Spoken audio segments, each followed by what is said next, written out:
Gaming's biggest hedgehog icons are gearing up for a fight, but out of these two, who would win? Let's break it down. In this video, we'll be comparing both Sonic and Shadow in two different categories. We'll take both those categories into account at the end and announce who the winner would be. Keep in mind that this is just my opinion given my own research and knowledge of the series. It isn't very likely we'll see a full-on fight between these two anytime soon, and we certainly wouldn't see Sonic losing that fight, thanks to, plot armor. First, let's set the scene. I made a video a few weeks back talking about what could be Robotnik's best plan, that being pitting Sonic and Shadow against each other. In this hypothetical scenario that I discussed, it's pretty evident that Sonic would choose to save his friends over the world, with Shadow choosing to uphold Maria's final wish. This leads us right into our first of two categories, personality.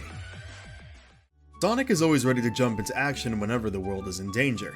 He embodies the spirit of a hero, always striving to do the right thing and never giving up until the very end. His courage and optimism inspires those around him, making him not just a fighter, but a symbol of hope. If courage had a color, it'd be blue. However, he's not without his faults. His tendency to rush into situations without fully understanding the stakes can sometimes backfire. He's cocky, hard-headed, and impulsive, often acting before thinking things through. While his confidence can be a strength, it can also lead him into trouble, especially when he underestimates an opponent or overestimates his own abilities.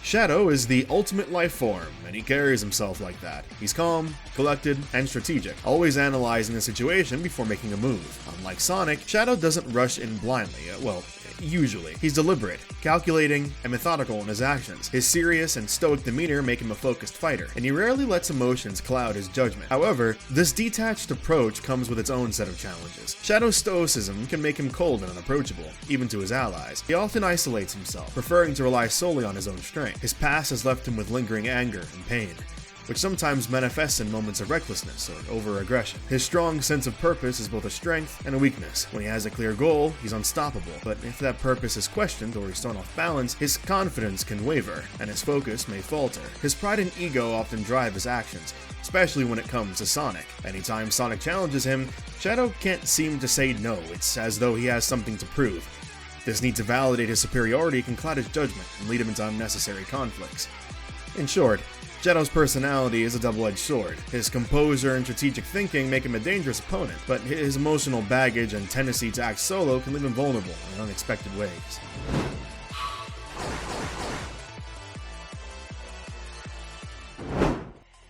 Sonic's signature trait is his unmatched speed.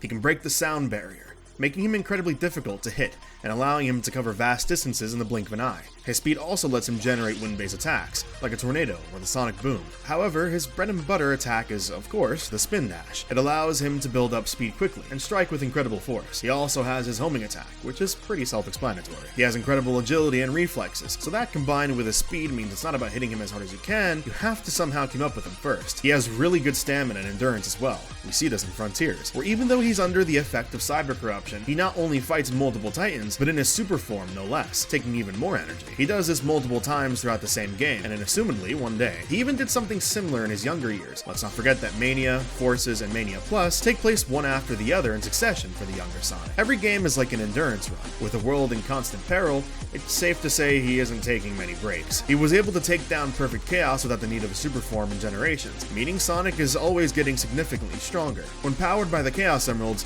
Sonic transforms into Super Sonic. In this form, he's faster, stronger, and virtually invincible for a limited time. He also has his Hyper Form. While only used in one game, given how he attains it in the first place, and if our understanding of the Emeralds is correct, we can assume it's at least twice as strong as a Super Form. He can even use Chaos Control like Shadow, though, like Hypersonic, it's only used in one game. Sonic is more of a free-flow fighter. He doesn't rely on formal training or strategy, but instead uses his natural instincts and creativity. Overall, he's fast, incredibly strong, and can react to pretty much anything.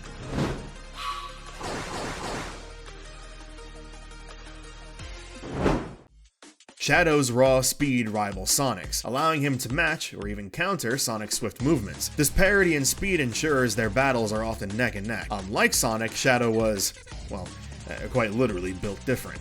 He was made with the Chaos Emeralds in mind, and it shows. He has not only extensive knowledge on how to use the emeralds to their full potential, the abilities are pretty much innate to him. His signature abilities being Chaos Control, in which he can stop time for a brief period, that's how he's able to teleport around, and his Chaos Spears, a ranged energy attack that can be used to strike from a distance. He also has his Doom powers, one of which powered up his Chaos Spears into Doom Spears, making them stronger and so that he can fire more out at once. He also has Doom Surf, which allows him to trick across water, something Sonic struggles with quite a bit. Doom Morph, Doom Wings, and Doom Blast, a powerful melee-based attack. That's not even touching the surface of Shadow's other abilities. While Sonic's fighting style is more instinctive, Shadow has more of a technical edge, making his strikes more precise and strategic. Shadow single-handedly fought and defeated Metal Overlord, a mechanical beast with the bio data of pretty much every Sonic character up until that point, including Chaos, Shadow, and even Sonic himself. While it took a joined effort to take him down in Heroes, Shadow defeated him single-handedly in Generations, not to mention beating Mephiles without even taking off his inhibitor rings. Speaking of which, when Shadow was created, Gerald feared his power would be too great. With some design help from Maria, he invented these to keep Shadow's power in check. Realistically speaking, I could stop the video right here. If Shadow takes these off, unless Sonic can plot armor hard enough, Shadow wins.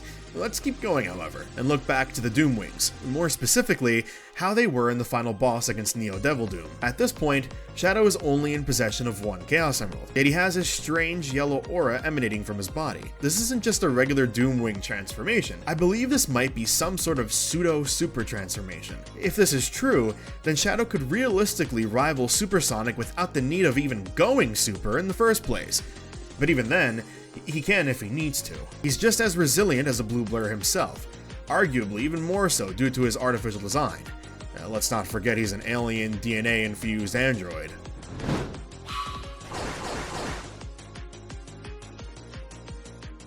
Now that we've discussed their personalities, powers, and abilities, here's who I think would win at Shadow. I'm the coolest. What? Were you expecting some intense, high-octane animation? Well, I'm broke and can't draw to save my life. I ain't Death Battle. Unlike Death Battle, though, I really think this is accurate. Here's why. While Sonic is an experienced and capable fighter, especially at such a young age, Shadow was created with the emeralds in mind. While Sonic is a natural with the emeralds as well, he doesn't have nearly as much experience as Shadow does using those abilities. And considering how OP the emerald abilities are, the one with the most experience using them is going to have a leg up. This doesn't even account for the Doom powers. If Sonic gets lucky and somehow gets all 7 emeralds, Shadow's at a disadvantage. But all Shadow needs is 1. While Sonic needs all 7. If the emeralds aren't supercharged in this scenario, Hypersonic isn't happening anyway. All Shadow needs is 1 emerald in the Doom Wings to compete with Supersonic anyway. Even as a Sonic fanboy, I've got to admit, Shadow takes this one easily. If you're a big Sonic fan like me, cope with me in the comments down below. Alright, so for today's comment of the video, we've got 2 actually. The first being from Omegatru and Vectron03. For the longest time, I always used to say Ivo, but I believe it is Evo. The name Ivo, or Evo, is of French origin, I believe. The English pronunciation is Ivo, with the original being Evo. Since Sonic characters' names are puns, you know, like, well, obviously Shadow, Knuckles, Tails, I'm willing to bet it's Evo, especially considering that's the original pronunciation of it. I don't think he's actually said his full name in the mainline series before, voiced anyway. Maybe I'm wrong though, let me know in the comments below, I'm actually really curious. Anyway, that's it for me. If you enjoyed the video, consider liking and subscribing, and I'll talk to you guys later. Have a good one.